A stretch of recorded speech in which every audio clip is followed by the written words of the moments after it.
real close, and that's kind of my go-to place. It's where half my instruments are too. Oh yeah? Yeah, like my electric drum kit. I leave it there because this place, there's always like my friends Andrew and Mark and Kyle, they all live together, but every weekend all our mutual friends, there's a schwack of us there. Welcome! Yeah, welcome back for another episode of Sound Culture. I'm Tim. And I am Brendan Green. And we're talking about Rage Against the Machine, and that rhymes really nicely. So we're talking about the Battle of Los Angeles, their 1999 album. The last album they made that was completely unique music, because Renegades was actually a lot of covers, right? Yeah, that's right. So if you guys are familiar with Rage Against the Machine, they were kind of a big deal in the 1990s, and I still think, and Brendan does too, obviously I won't speak for you, but I think they're still very relevant. I think so too, and I think they're really unorthodox, and I think that anybody who wants to go in that direction and raise awareness in that sort of political spectrum, these guys are a great mentor. Just look at what they've done throughout their entire career, and look at the difference they've made. They're not just some angry band that old baby boomers don't like to listen to. Yeah. They've actually made a difference, and they what they say is worth listening to. And on top of that, they aren't just making politically fueled music because they wanted to have some sort of reputation. Like, this is who they are at their core. Like, this is a fundamental message they're making, and it was very important in the 1990s. And we were talking about this before we did the review, but they actually went on hiatus and then later came back in the mid-2000s to protest against the presidency of George Bush. Right in the end of the Bush era, and they really wanted to push for change, so they came back. Yeah, so they're making this music expressly for the purpose of addressing inequality in the world, and a lot of their music is. I thought you had a really funny anecdote about Tom Morello and the kind of like political statements that people make. Right? Yeah, absolutely. People can pass off musicians and say, "Oh, this musician, he's a political expert because he's saying something about Trump and tweeting this or whatever." But Tom Morello, the guitarist, is actually a very, very intelligent person with some very, very interesting things to say, and he actually has a master's degree in political science from Harvard. So he's a political expert, arguably, and he's a fantastic musician. And so like I said before, he has something to say that's worth listening to. Right. So I mean, that shouldn't be the only reason why you make this kind of music, that you have a education in it, but it is an interesting factoid, I guess, that kind of contributes to their identity, because it means that not only are they talking about issues from ethnic experience, because a lot of the guys in this group are dealing with minority issues. They do have the education and the wherewithal to discuss these issues because they've spent the time learning about these things. Yeah, it really speaks to their authenticity. They're genuine. Yeah. So let's talk about the actual album for a second. So there's a lot of really great tracks on this one.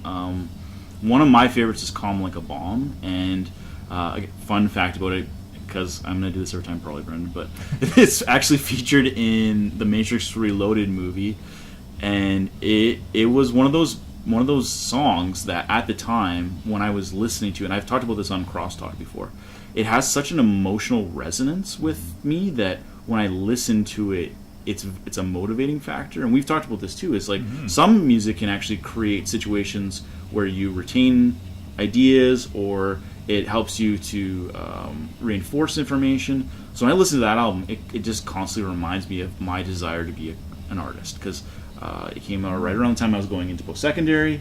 And then when I was in post-secondary, I took a few trips overseas, one to London, England specifically, and I was in. Sorry, I'm not going on a tangent here, but I went to this museum of natural history, and they had all these like philosophers there, and I took a photograph with it, and then I made a painting out of all these like Aristotle and Plato and stuff, and I called it "Calm Like a Bomb," because these guys were all very politically activated people in history. So again, there's a strong association there with that content. Absolutely, yeah. I'd probably have to say, I mean, Guerrilla Radio is probably my favorite song. I know it's the one everybody knows off it, but it's just very different. And I just want to talk a little bit about Tom Morello's musicianship. I mean, he has a couple different elements. I mean, he's a fantastic player. He's got great technique, but his effects, the guitar effects, is like a modern marvel of technology. You have to be somewhat of a mad scientist to be able to know exactly what he's doing and explain, oh, that's how he got that sound in that song, because they're just all over the place. And you'd be surprised. Even bands like U2 have a really, really complicated system to get their guitar sounds. But it just goes to show that they put tons of effort into this, and they layer, and there's just so much effort put into it that it makes me really respect what they do. Like, they're really genuine artists, and I really respect what they have to say. So it's different, and I really like that. Yeah, and whether or not you agree with their political views, I mean, obviously that's a fundamental part of their art, but you know, they've gone out and made relationships and done things of their own steam, and the singles "Sleeping on the Fire" and "Testify" were both produced by Michael Moore, fairly famous documentarian, right?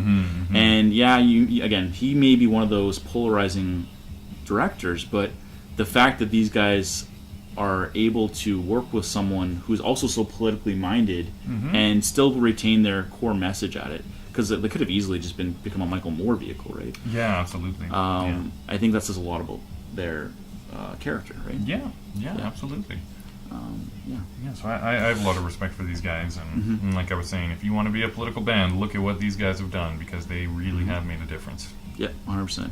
And they also I mean, I think we mentioned this, but even if we didn't, I think we should emphasize it. They are front runners for this type of music. You know, you look at bands in the 1990s who are making rap metal, like, we were laughing at it, like Limp Bizkit or Kid Rock or whatever. Like, those guys are making that same style of music, but they weren't making the same content, right? Yeah, it's like the difference between someone who sells out and somebody who becomes successful because of their core essence and effort that they put into it. Yeah.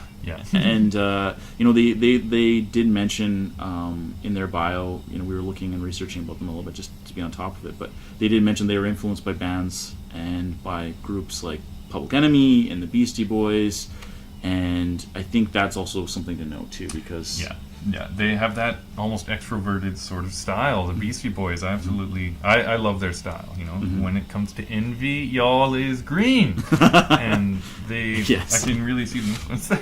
No, absolutely. So I don't know. I don't think I have anything else really to say about this specific album. I think you just have to listen to it. But it's a staple if you enjoy these guys, and who knows, with the way political events are going in the States right now, there might be time for a reunion from Rage Against the Machine. You never know. Yeah, I think it would be a good idea. I'd love to see them relevant in modern times. Yeah, 100%. So this is Sound Culture. You should listen to this album. Absolutely. Thanks for watching.